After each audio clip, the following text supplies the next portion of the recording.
আবারও জেগে উঠছে গাজার প্রতিরোধ যোদ্ধারা। ইসরায়েলি বাহিনীকেই তারা লক্ষ্যবস্তু করছে। তাদের আক্রমণে নতুন করে বিপদে পড়ছে গাজায় স্থল অভিযানে যাওয়া ইসরায়েলি সেনারা। অনেকের ভেতরেই জেগে বসেছে মৃত্যু ভয়। এবার গাজার বিভিন্ন এলাকায় প্রতিশোধমূলক অভিযানে ফিলিস্তিনি প্রতিরোধ যোদ্ধারা কমপক্ষে একজন ইসরায়েলি সেনাকে হত্যা করেছে। এতে আরও বেশ কয়েকজন আহত হয়েছে। তবে নিহতের সংখ্যার বিচারে এই হামলাকে মূল্যায়ন করছে না সমর বিশ্লেষকরা। তারা একে দেখছে গাজার নয়া উত্থান হিসেবে। বিপরীতে ইসরায়েলের জন্য আসছে অশনি সংকেত।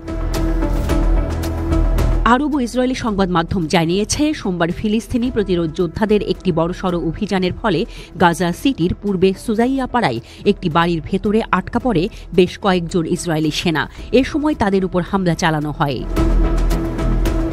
পৃথকভাবে দক্ষিণ গাজা উপত্যকার রাফা শহরে ফিলিস্তিনি যোদ্ধারা আকস্মিক অভিযান চালালে বেশ কয়েকজন ইসরায়েলি সেনা নিহত ও আহত হয়েছে। হিব্রু ভাষার সংবাদ সংস্থা জানিয়েছে, ইসরায়েলি সামরিক হেলিকপ্টারগুলোতে হতাহত সেনাদের সরিয়ে নেওয়া হয়েছে। ফিলিস্তিন ইসলামিক জিহাদ আন্দোলনের সশস্ত্র শাখা আল কুদস ব্রিগেডও একটি সংক্ষিপ্ত বিবৃতিতে জানিয়েছে, তাদের একজন স্নাইপার যোদ্ধা গাজা সিটির সুজাইয়া পাড়ায় অবস্থান নেওয়া একজন ইসরায়েলি সেনাকে গুলি করেছে। ইসরায়েলি সেনাবাহিনী গাজায় স্থল ও বিমান হামলা তীব্রতর করার পর এই প্রতিশোধমূলক অভিযান চালানো হচ্ছে। দক্ষিণে খান ইউনিসের বেশ কয়েকটি এলাকায় কামান ও বিমান হামলা চালানো হচ্ছে। 18 মার্চ ইসরায়েলি সেনাবাহিনী গাজা উপত্যকায় আকস্মিক বিমান হামলা শুরু করে, যার ফলে কমপক্ষে 1613 জন ফিলিস্তিনি নিহত হয়। 4233 জন আহত হয়েছে।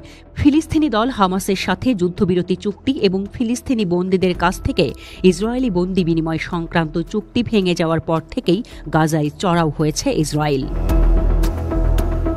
গাজার স্বাস্থ্য মন্ত্রণালয়ের মতে 7 অক্টোবর 2023 থেকে গাজায় ইসরায়েলি সামরিক বাহিনীর নৃশংস আক্রমণে কমপক্ষে 50,983 জন ফিলিস্তিনি নিহত হয়েছেন, যাদের বেশিরভাগই নারী ও শিশু। আহত হয়েছে কমপক্ষে 1,16,274 জন।